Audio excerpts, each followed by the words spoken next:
Ya. Bismillahirrahmanirrahim. Assalamualaikum warahmatullahi wabarakatuh. Alhamdulillahirabbil alamin wassalatu wassalamu ala rasulil amin wa ala alihi wa ashabihi wa man tamassaka bisunnatihi ila yaumiddin. Pemirsa dan pendengar rahmatullah subhanahu wa taala. Ada apa gerangan kita sekarang? Pada sore kemarin saya di WA oleh anak saya, kemudian mengirim sebuah link. Setelah saya klik link itu dan anak saya bilang ini lagi viral atau lagi sedang disebarkan oleh banyak orang, ya, sebab kenapa munculnya ini video, ya, kita sedikit bercerita dulu nih kronologinya, ya. Setelah saya buka, rupanya itu adalah nama saya yang mungkin 2 tahun yang lalu di salah satu daerah di Sumatera Barat, yaitu ketika diundang untuk sebagai pemateri menjelaskan tentang penyimpangan-penyimpangan kelompok radikalisme dan juga terorisme termasuk ISIS. Sebelum saya menyampaikan, saya diberi informasi oleh para penyelenggara bahwa mereka juga mendapat tuduhan-tuduhan sebagai kelompok radikal, sehingga mereka mengadakan tabligh akbar membuktikan, ya, dengan membongkar kesesatan kaum radikal tersebut. Itu ceramah sudah lama, dan itu di awalnya saya berkisah tentang sebuah peristiwa. Saya diajak untuk mengisi sebuah tabligh akbar, ya, membongkar kesesatan Syiah di salah satu daerah di Madura, daerah yang terujung sekali. Itu pada tahun 2010, sekitar 2010, ya. Namun tanpa disangka, tanpa diduga, saya berangkat dari Jember, itu dari tempat tinggal saya, domisili sekarang, itu sekitar jam 12 malam sampai pagi di Surabaya, ya, karena sudah lama dihubungi berkali-kali oleh panitia. Kemudian saya sampai di waktu itu Suramadu masih belum diresmikan, sehingga saya naik mobil dari Surabaya kemudian ke Madura dengan naik kapal, mobilnya naik kapal. Sampai di pelabuhan Madura sana saya dijemput oleh panitia. Namun di dalam perjalanan saya dibawakan kepada suatu pondok pesantren dengan dia bilang menyebut temannya, menyebut salah seorang ustadz, kiai gitu. Setelah itu saya ikut saja sampai pada sebuah pondok. Rupanya di sana adalah seseorang yang akan kita bahas juga, yang baru viral hari ini, ya. Jadi sebab muncul itu hanya ada penyebab, yaitu ada ngobrol santai 2 orang, seorang ustadz atau orang kiai, ya, dia ini inisial UTS atau UAS, ya, UAS, ya, bukan UTS. Kemudian satu lagi berinisial Mir lah, ya, Mir gitu. Dia asli dari tempat di mana saya juga berdomisili. Rupanya di sana saya menunggu cukup lama, tetapi saya tidak pernah dihidangkan air minum dan terusnya. Rupanya di sana lagi penguatan pemahaman aswaja dan di situ ada pelatihan lah untuk mengkanter paham-paham yang mereka sebut sebagai paham Wahabi. Itu saya menunggu, saya tidak tahu si Pulan itu yang ada di situ. Saya kira ada seorang yang mau ikut dalam acara nanti tabligh akbar itu, pimpinan pondok tersebut. Rupanya tidak, rupanya si Fulan ini. Setelah jam 10 mungkin atau setengah 11, ya, cukup lama saya di situ, diistirahatkan di sebuah ruangan. Ya. Terus berangkat. Sampai lokasi tempat rencana acara, yaitu pembahasan tentang tabligh akbar, tentang mengupas tentang kesesatan Syiah, karena memang di 2010 itu saya membahas 2 topik besar sebetulnya di berbagai kota di Indonesia. Pertama adalah tentang mengupas berbagai penyimpangan terorisme dalam syariat Islam, kemudian juga membahas tentang penyimpangan akidah Syiah Rafidhah. Jadi saya mengisi di beberapa daerah di Indonesia, termasuk juga penataran para dai tentang penyimpangan akidah Syiah Rafidhah ini. Nah, kebetulan saya diundang ke sana. Namun saya dikejutkan sampai di lokasi, di spanduk itu tertulis dua narasumber termasuk orang yang saya tunggu tadi lama dan ikut sama saya ke sana. Ya, di sana sudah hadir dan tempatnya waktu itu pas di PCNU di suatu daerah di Madura tersebut, di daerah ujung sekali. Ya, saya sendiri di situ. Narasumber berdua, yang satu bicara tentang Syiah, yang satu bicara tentang kesesatan Wahabi. Ya. Dan saya sebagai pembicara pertama. Ketika pembicara pertama saya bahas bahwa saya kaget, dan karena di dalam undang penitia tidak pernah ada pembahasan lain atau narasumber lain dalam undangan itu. Pembahasannya adalah tentang Syiah Rafidhah saja, gitu undangan yang sampai kepada saya. Rupanya di sana tiba-tiba ada dua topik, dua pembicara. Nah, ketika itu sebelum saya mengupas tentang memaparkan materi tentang berbagai penyimpangan Syiah di dalam akidah mereka, saya bahas dulu dan saya bantah dulu pemikiran si fulan ini, karena kalau saya bicara ini cukup panjang juga, nanti akan kita sambungkan. Ini pembahasan akan beruntut ya, akan kita bahas berbagai peristiwa-peristiwa insya Allah. Jadi saya bahas dulu, dan qadarullah saya sebetulnya sudah siap di dalam laptop saya. Kenapa? Karena sebelum itu saya sudah sering diajak untuk berdebat segala macam, tapi saya tidak mau melayani dengan karena sudah mempelajari debatnya si fulan ini adalah hanya kebanyakan lebih banyak mengolok-olok, mengejek, ya, tidak berdebat ilmiah yang betul-betul mencari kebenaran. Nah, kemudian ya setelah itu berlangsung, saya bahaslah siapa si fulan ini, dan tulisannya salah satu mengatakan tentang menulis buku yaitu bahwa Asy'ariyah itu Ahlus Sunnah. Kemudian saya bongkar bahwa buku itu bukan karangan dia, tapi itu adalah terjemahan dari bahasa Arabnya. Kemudian saya tampilkan di PowerPoint buku aslinya, dan kemudian saya tampilkan pula bantahan terhadap buku itu. Bantahan terhadap buku itu ini sudah dibantah. Dan Anda bukan penulis, saya bilang begitu. Ya, karena saya tahu bukunya, dan kemudian setelah itu saya jelaskan karena saya selama ini mengikuti ceramah-ceramah dia, fitnah-fitnah dia tentang dakwah, ya, menyebar ke Wahabi segala macam, itu saya ikuti. Ya, saya ikuti. Kemudian itu saya sebetulnya juga punya bahan tentang apa itu Wahabi.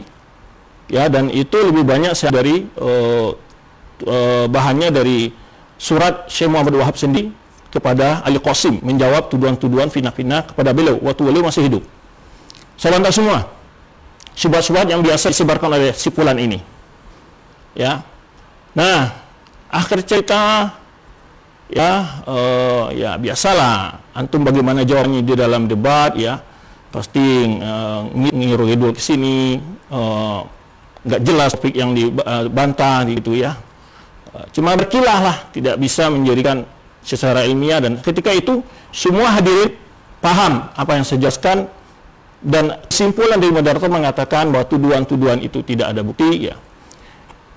Kemudian setelah selesai itu si fulan meminta juga ingin ke rumah saya, karena saya memang punya berapa buku kutubus sittahnya Syiah lah, ya, kutubus sittahnya Syiah atau Sunan Arba'ah lah saya punya. Kebetulan difotokopikan oleh salah satu penitia yang mengundang saya membahas Syiah, itu jazakumullah khair, kutub yang lengkap itu dari usul faqih, usul kafi, furu'ul kafi, istibsar, ya, kitab tauhid punya Mubiyah, kemudian beberapa kitab lain. Nah, dia mau datang, ya oke, saya bilang ayo ke rumah, saya tunggu, saya senang banget, ya kan, karena saya lihat dia paham dengan apa yang saya jelaskan tadi. Setelah itu juga dia minta bareng pulang, saya tunggu, tapi nggak tahu kemana dia hilang, ngacir itu nggak tahu. Saya tunggu lama, saya bahkan tanya sama jemaah yang masih ada di tempat lokasi, rupanya kemana nggak tahu. Habis salat acara itu sudah selesai zuhur sebetulnya, kemudian saya sholat sendirian karena para jemaah bubar, mungkin mereka sholat jemaahnya di rumah masing-masing begitu, ya, walaupun di situ ada musala kecil, tapi pada bubar saya kira akan sholat berjamaah itu, karena memang sempat terlewat dari sholat berjamaah yang ada di masjid yang juga tidak jauh dari tempat diskusi itu, tempat acara. Nah itu, kemudian saya naik bis lagi, tidak diantar oleh penitia ke pelabuhan di Madura yang di ujung ini di Bangkalan. Tapi saya naik bis, kemudian saya nunggu bis, dari bis itu pun tidak menyeberang langsung ke Surabaya, karena ganti bis lagi di pelabuhan. Saya menunggu sampai jam 12 malam, dan akhirnya kira-kira jam 2 malam sampai saya di Jember. Dan hari Senin saya ngajar, karena hari Minggu itu, Senin saya ngajar. Nah, itu cerita singkatnya. Tiba-tiba dikejutkan setelah itu dia mengeluarkan buku namanya Debat Wahabi. Rupanya itu dia ingin tetapi dia tidak sama sekali menyinggung materi dan jawaban-jawaban saya. Yang kalau orang berdebat ilmiah, itu argumentasi lawan itu dijawab. Buktikan itu. Maka saya kepada dua orang yang barusan mengadakan semacam dialog, ya, dialog begitu. Lah, kenapa harus jauh-jauh saling bertanya begitu? Apakah si UAS dan si Mir ini, ya, pernah membaca kitab Syekh Sentumiyah enggak? Muhammad Wahab enggak? Sekarang Anda berdua saya tantang, nanti kita bisa live Zoom, tolong tunjukkan, ya, di mana kesesatan dalam kitab Sentumiyah. Biar saya bakar nanti ketutupnya yang hadapan saya ini, ya, menyerupakan Allah dengan di mana? Kemudian apalagi kalau mengkafirkan, ayo kita cek satu persatu dari kitabnya. Kalau antum berdua tidak punya, bisa di-download juga, banyak sekarang kitabnya, ya, bisa di-download, ya. Tolong beri informasi kepada saya bagian mana dia mengatakan bahwa Allah seperti makhluk, menyerupakan Allah dengan makhluk, atau dia mengkafirkan dua orang ini, karena dia menyebut Taimi, Muhammad Wahab, kenisbah mereka itu, masih saya tantang. Kalau tidak, maka Anda adalah pembohong besar. Kita berdua adalah pembohong besar. Terutama salah satu di antara mereka ini pernah berbohong bahwa Saudi Arabia meliburkan demi melaksanakan Maulid Nabi. Kemudian juga pernah saya jawab, dia mengatakan bahwa Syekh Albani, Syekh Muhammad Shalih bin Utsaimin membolehkan bom bunuh diri. Ini sudah pernah saya jawab juga. Ya, maka saya perlu. Kenapa sebab ini adalah fitnah yang sudah memakan banyak korban. Terjadi pemukulan di bawah daerah. Gara-gara fitnah seperti ini. Apa Anda tidak takut sama Allah dengan tuduhan seperti itu? Ya, mesti Anda takut kepada Allah. Ya. Buktikan di mana itu kitab-kitab. Nah, dan ini kan, ini kita beri namanya, momen kita ini adalah yaitu antara fitnah dan fakta. Antara fitnah dan fakta. Dan ini akan kita bahas dalam beberapa majlis. Maka silakan antum para ikhwati, termasuk para fan kedua pengikut ini, dan saya nasihatkan kepada antum semua, antum tidak boleh melontarkan kata-kata apapun. Kita tetap menghormati, ya, sesama muslim minimal, apalagi orang yang berilmu.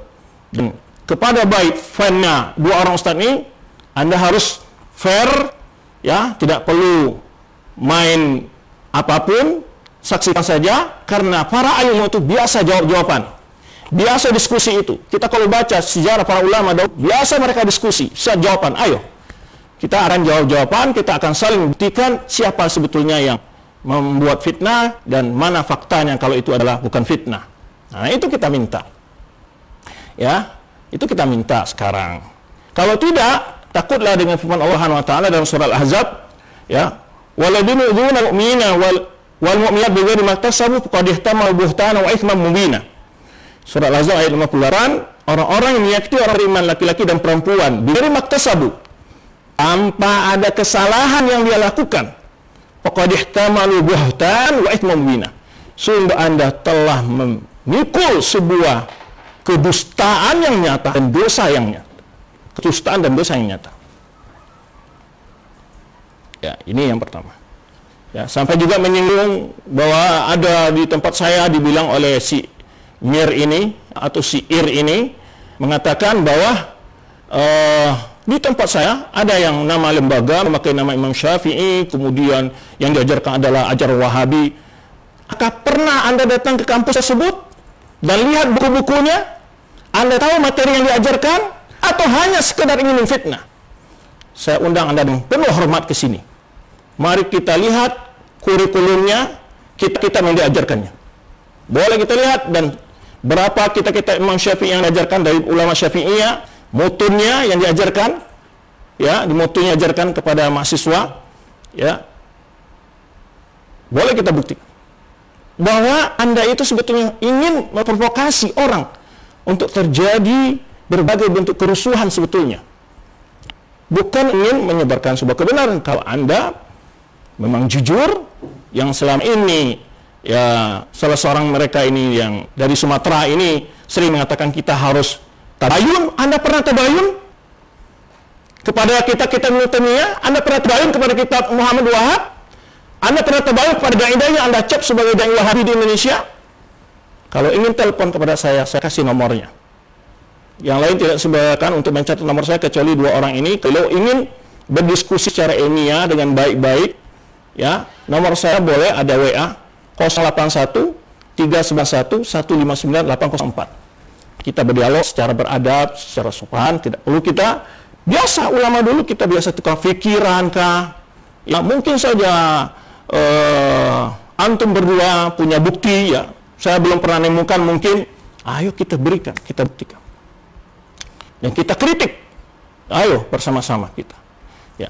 Dan ini akan kita bahas nanti berapa topik ini. Yang sekarang ada berbicara tanpa ada bukti dan menuduh, ya, dengan membuat kesimpulan sendiri.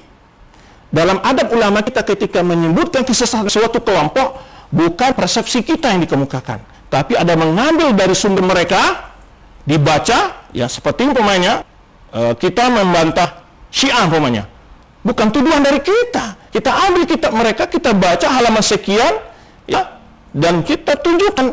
Nah, sekarang saya minta kepada antum berdua, di mana itu Ibnu Taimiyah Muhammad Wahab mengatakan merupakan Allah dengan makhluk dalam sifat-sifatnya, yang sehingga antum anggap itu adalah musyabbihah, lalu antum menuduh lebih suka mengkafirkan. Nanti saya akan buktikan kepada antum semua. Ini akan silsilahnya akan berlanjut, ya, sebagai dialog kita, biar antum juga mungkin belum tahu, karena boleh jadi antum belum tahu, ya, atau antum tahu dan sengaja menyembunyikannya demi menjaga para antum di dalam jemaah. Nggak tahu, Allahu a'lam. Semua itu Allah yang tahu. Itu hakikat sebetulnya yang ingin kita katakan. Jangan sampai kita biasa dialog para ulama, ya, biasa dialog pikiran. Maka kepada masyarakat itu kita lihat saja para ulama itu berbeda pendapat. Bahkan ada perbedaan pendapat yang runcing-runcing dengan ulama. Sampai Imam Ahmad saja mengatakan Abu Sur, seorang ulama juga, huwa kasmihi. Itu biasa, dialog ketika berdialog kadang-kadang ada lafaz. Tetapi kita di dalam berdialog tetap kita akan kemukakan adab yang baik. Jangan suka mengejek orang, merendahkan orang, ya, sampai mengatakan kemana akalnya, ya. Subhanallah. Orang mengatakan Allah itu fil ulu, ya, di mana akalnya. Ini akan kita kupas topik ini, insya Allah, kalau dengan kesehatan dan kesempatan, insya Allah akan kita kupas. Ada sekitar 20 topik atau lebih saya akan bahas masalah ini. Dari rekaman dari YouTube yang baru di-share, ya, beberapa hari ini, dari dua orang ini yang sedang berdialog. Saya akan ambil dari sumber tujuan mereka, saya akan jawab dengan fakta, dengan kitab-kitab, ya. Nah, dan bagi para jamaah bernilai, ya, mereka ini yang dituduh Wahabi itu adakah bukti-bukti mereka mengkafirkan? Adakah mereka menghalangi orang untuk berceramah, mengatakan simpulan bodoh, goblok, ya? Kalaupun ada dari dai dia begitu, dia tidak punya adab dan tidak bisa dinisbahkan kepada semua dai yang sepemikiran dengan mereka. Tapi pasti ada di antara mereka yang punya akhlak yang buruk. Itu saya tidak menafikan, mungkin, ya, dan itu bukan hal yang dibolehkan dalam agama, siapapun tidak boleh. Nah, ini yang melatar belakangi yaitu konten kita ini, yaitu antara dusta dan fakta, atau, ya, antara fitnah fakta, atau membuktikan dusta dengan fakta. Kita akan buktikan fakta-faktanya. Ada berapa topik ini, yaitu siapa mereka Ahlussunnah wal Jamaah, kemudian juga sumber akidah Ahlussunnah wal Jamaah. Nanti saya akan sebutkan dari channel saya ini kitab-kitab sebelum yang dikarang oleh para ulama dalam akidah sebelum Abu Hasan Asy'ari, biar kita tidak diskusi di situ dulu, ya. Saya akan beritahu kepada antum berdua dan pada orang sepemikiran dengan antum yang selama ini suka memakai isu Wahabi untuk mencari pamor ya. Dan isu Wahabi bukan baru di Indonesia dan bukan baru juga di dunia. Sudah dibantah oleh para ulama, jelaskan bahwa itu adalah isu-isu yang dibuat-buat ya. Sengaja diberikan isu ini untuk menjauhkan untuk menjaga dakwah-dakwah yang mengajak kepada tauhid yang benar-benar, kemudian orang-orang yang betul-betul pegang sunnah ya. Dan betapa banyaknya di sana sini dihalangi mendapat izin pendirian pondok pesantren, apakah kampus kah ataupun pembangunan masjid kah, ini nyata. Dan fitnah ini perlu kita jawab. Kenapa? Ini sudah cukup meresahkan dan telah membawa efek buruk kepada, bahkan fitnah ini bukan di kalangan awam yang terfitnah. Para pejabat pun termakan fitnah kadang-kadang, yang mereka semestinya mengkonfirmasi. Ya alladzina amanu in ja'akum fasiqun binaba'in fatabayyanu. Wahai orang beriman, jika datang orang fasik kepada kalian membawa sebuah berita, buktikan, datangi kampusnya. Lihat buku yang diajarkan. Ceramah-ceramahnya banyak di YouTube. Ya, kajian-kajian terbuka secara umum. Apa yang diajarkannya? Jelas sekali. Ya, kita tidak ada untuk nutupi. Baik, ya, maka hari ini saya sengaja tampil dengan tampilan Nusantara, ya, biar lebih agak adem lah. Tapi saya kadang-kadang kalau bicara itu kadang-kadang naik suaranya karena bersemangat ya, maaf. Pada dua orang sahabat ini, kiai yang mulia, saya hormati Anda berdua. Walaupun Anda menganggap Wahabi itu tidak punya ilmu ya, tidak punya referensi atau tidak punya akal ya. Insya Allah Anda akan saya beritahu apa referensi yang dipegang orang Wahabi yang Anda cap sebagai Wahabi ya. Anda akan melihat nanti. Jadi maka nanti akan saya jelaskan. Ini sebagai diskusi. Jadi para netizen tidak perlu banyak komentar, lihat saja nanti materi-materi ini dan Anda buktikan sendiri, bisa di-download kitab-kitab yang akan saya sebutkan. Kemudian juga sekilas ya pengalaman dakwah. Nanti akan cerita juga sedikit sekilas dakwah. Ini sudah bercerita tentang sekilas pengalaman dakwah saya. Kemudian buku tentang akidah Ahlussunnah Jamaah sebelum Abul Hasan Asy'ari ya. Karena mereka anggap yang Ahlussunnah itu hanya berpaham Asy'ariyah atau Maturidiyah. Di luar itu bukan Ahlussunnah wal Jamaah. Nanti kita bentuk. Apakah memang Ahlussunnah itu baru lahir di masa Abul Hasan Asy'ari atau sudah lama istilah Ahlussunnah itu sudah ada di masa sahabat. Maka Ibnu Abbas menafsirkan firman Allah SWT, yauma tabyadul wujuh wa taswadul wujuh. Ditafsirkan Ibnu Abbas, tabyadul wujuh Ahlussunnah wa taswadul wujuh ahli bid'ah. Ya, bercahayanya, berseri cahaya Ahlussunnah dan hitam kelamnya cahaya al-bid'ah. Berarti sudah ada Ahlussunnah wal Jamaah. Abul Hasan Asy'ari membawa paham Ahlussunnah bukan. Ya, sudah ada Ahlussunnah itu sudah ada. Sudah ada istilah itu dikenal para sahabat. Ini akan kita jelaskan nanti. Akan kita jelaskan insyaallah. Tunggu saja waktu-waktunya. Maka silakan kepada antum berdua juga boleh menanggapi apa yang saya sampaikan sehingga kita berdiskusi. Dan kalau mau berdiskusi lewat Zoom kita dengan lebih santai gitu ya, antum buktikan ceramah-ceramah yang suka mengkafirkan ataupun ceramah yang berpaham radikal. Mungkin saya ingin tahu dari antum ya, yang antum anggap sebagai cap Wahabi, di mana antum melihat ya, ceramah yang radikal maksud antum bagaimana ya, ataupun paham radikal yang ada dalam kitab Ibnu Taimiyah ataupun kitab Muhammad Wahab. Baik. Biar umat tercerahkanlah. Sungguh banyak sekali umat terprovokasi dengan isu seperti ini. Kasihan umat. Capek ya. Baik orang-orang di Wahabi, mereka juga menjadi sebuah bulan-bulanan dan menjadi sebuah olok-olokan di banyak tempat ya. Dihalangi pendidikan mereka segala macam. Kemudian juga banyak lagi orang awam yang terprovokasi dengan ini. Sehingga menyikapi perbedaan pendapat tidak profesional lagi. Maka perlu kita jelaskan dan tuduhan-tuduhan ini kalau didiamkan semakin hari akan semakin menjadi dan perlu kita jawab sesekali ya. Kemudian juga kita akan sebutkan buku tentang asma Allah wa sifatihi, buku kitab-kitab yang tentang asma Allah, akidah asma sifat atau tauhid asma sifat atau akidah asma sifat, bicara tentang nama-nama Allah dan sifat-sifat Allah. Sebelum Abul Hasan Asy'ari, saya akan kasih referensi buat antum berdua. Semoga antum berkenan membaca dan nanti kita berdiskusi dengan kitab itu. Ya, kita mesti didasarkan kitab itu. Buku-buku yang telah membahas tentang syubhat tuduhan Wahabi ini banyak sekali. Bahwa tuduhan-tuduhan yang antum katakan itu sudah dijawab oleh para ulama banyak sekali. Moga-moga antum juga punya waktu untuk membaca sedikit biar antum tahu ya apakah benar atau tidak ya, bagaimana hakikatnya. Kemudian juga bahasan ulu, nah, sifat ulu yang sempat disinggung di dalam dialog antum berdua itu ulu, istiwa, dan nuzul. Ya, nanti akan kasih kepada antum referensi ulama yang menetapkan ini semua sebelum Abu Hasan Asy'ari. Dalam kitab-kitab akidah yang akan saya berikan kepada antum, akan lihatkan pada antum yang bisa saya lihatkan nanti di perpustakaan saya, walaupun saya sangat kecil ya, dan mungkin tidak sebanding dengan perpustakaan antum berdua, tapi insya Allah, alhamdulillah untuk buku-buku akidah cukup lumayan adalah gitu ya. Baik, kemudian pembahasan tentang juga hadis-hadis, syarah pula hadis tentang sifat ulu dalam hadis-hadis umpamanya. Kemudian juga nanti akan dibahas tentang perkataan para sahabat, nanti juga kita lihat bagaimana namanya sifat ulu ini.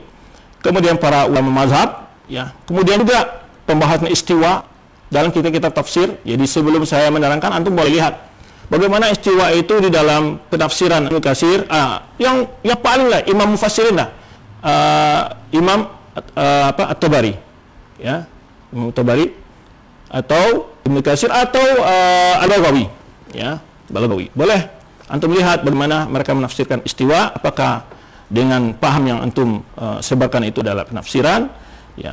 Tuduhan membeca belah umat, nanti juga kita akan buktikan dari perkataan-perkataan ulama yang dicap sebagai Wahabi, bagaimana perkataan dia dalam masalah persatuan umat, bagaimana mereka persatukan umat.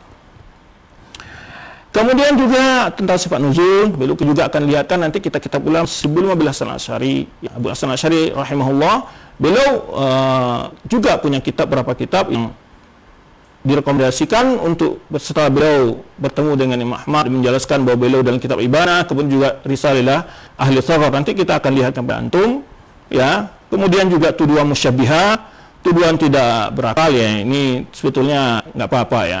Tuduhan tidak punya referensi, ya. Kemudian juga tuduhan ini, ya, mohon dibuktikan mungkin, ya. Kemudian juga tadi sempat tuduhan ini jawaban secara mujmal dulu nih, ya, tuduhan bahwa ada lembaga bernama Imam Syafi'i tapi diajak kalah paham Wahabi, ya. Karena kebetulan juga saya adalah ketua yayasan Imam Syafi'i di Yogyakarta, ya. Dan Anda boleh lihat ke sini di rumah saya, ada nggak kitab ulama Syafi'i atau bukan, ya, yang jadi referensi untuk di kampus, ya. Kalau saya ringkas saya katakan waktu saya belajar pun ataupun yang saya ajarkan di kampus saya, ya, itu ada referensi lebih banyak kitab ulama Syafi'i, ya, lebih banyak kitab ulama Syafi'i, ya. Kemudian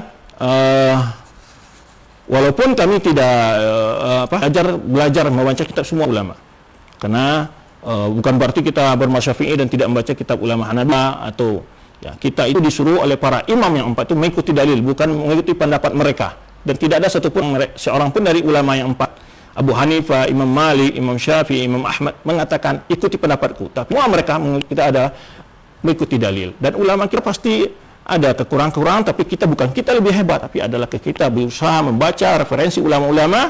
Nah, ulama ini rupanya lebih tahu tentang dalil yang tidak ditemukan ulama lain, itu memungkinkan sekali. Di masa sahabat aja ada kok hadis yang diketahui oleh sahabat yang lain, itu wajar, ya.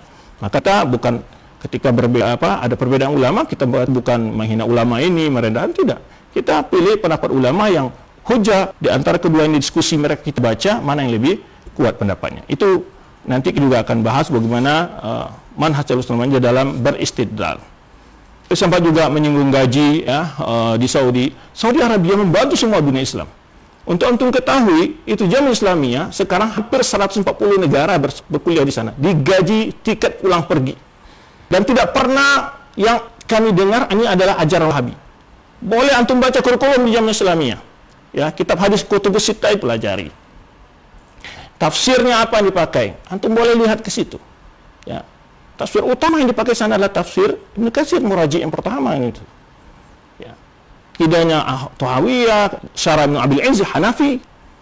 Kitabnya kemudian juga Subul Salam kah, Syarah Bulughul Maram, atau Bidatul Mujtahid, ya. Kalau di hadis juga ada Muharrar dan seterusnya.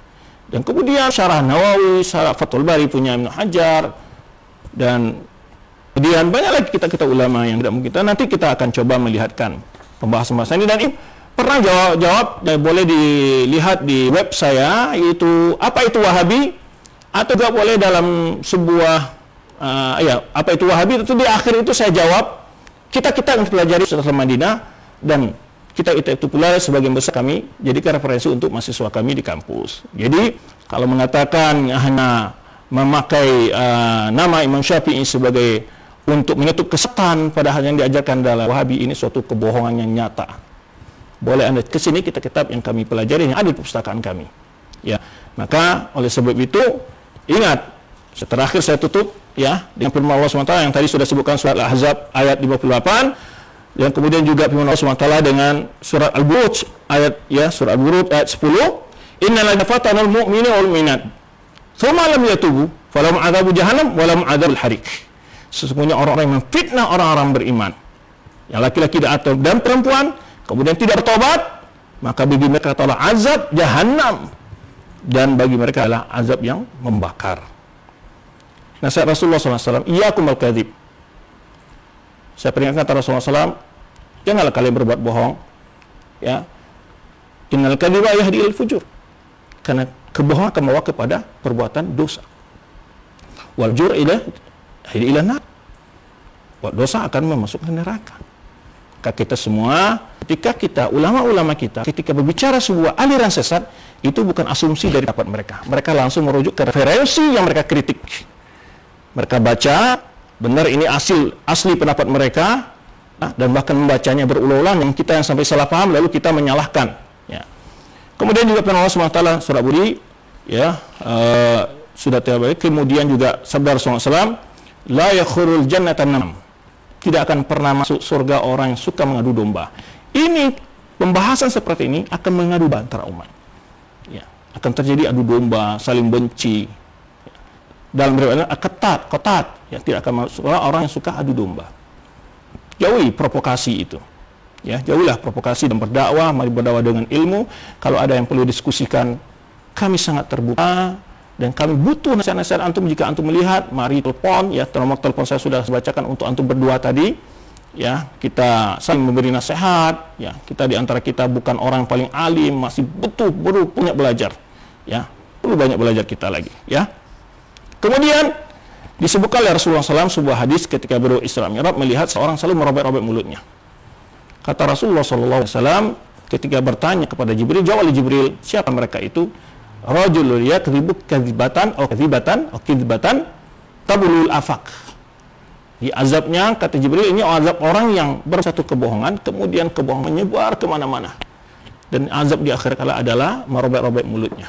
Semoga Allah SWT melindungi kita bersama dari segala azab dan memberikan kita selalu fair, ya, adil dalam menilai, terprovokasi dengan suatu perbedaan lalu diperuncing, ya. Memang ada perbedaan. Insya Allah di saat kita bicara menjawab syubhat tentang bahwa memecah belah, saya akan terangkan bagaimana konsep orang-orang yang antum cap sebagai Wahabi itu dalam mempersatukan umat. Biar antum juga tahu bahwa mereka adalah orang-orang yang utama ingin mempersatukan umat. Tetapi dipersatukan umat di atas sunnah SAW, di atas tauhid. Ya, dan kalau kita lihat hadis yang bicara masalah perbedaan umat, selalu menasihatkan kita untuk kembali ke sunnah dan sunnah khulafaur rasyidin, ya, kemudian juga ma'ana li ashabi dan seterusnya. Demikian, ya, terima kasih. Insyaallah kita akan lanjutkan episode yang berikutnya. Kita akan lanjutkan diskusi ini. Semua diskusi ini adalah membawa faedah ilmiah yang sama, utamakan, bukan emosional, saling memaki, mengejek, merendahkan. Enggak. Jika saya melakukan itu, maka saya ada salah. Dan antum boleh menasihati saya dalam hal itu, dan kemudian juga memang saya ada sedikit orang berbicara, sebetulnya saya tidak marah, tapi karena semangat suaranya agak tinggi, ya, maaf saja. Ya, untuk para netizen, Anda timbah ilmu, lihat, ya, mana fakta dan mana fitnah. Itu saja, maka kita menyelamatkan baik yang dituduh maupun menuduh, sama-sama kita ingin mencari keridhaan Allah Subhanahu wa taala. Demikian, terima kasih, mohon maaf jika ada perkataan yang kurang berkenan, dan kita akan selalu bertanasuh, ya, beri saling nasihat, semua kita, ya, saling ingin merangkul ke surga Allah Subhanahu wa taala. Terima kasih, wallahu a'lam bishawab. Subhanakallahumma wa bihamdika asyhadu an la ilaha illa anta astaghfiruka wa atubu ilaik. Wassalamualaikum warahmatullahi wabarakatuh.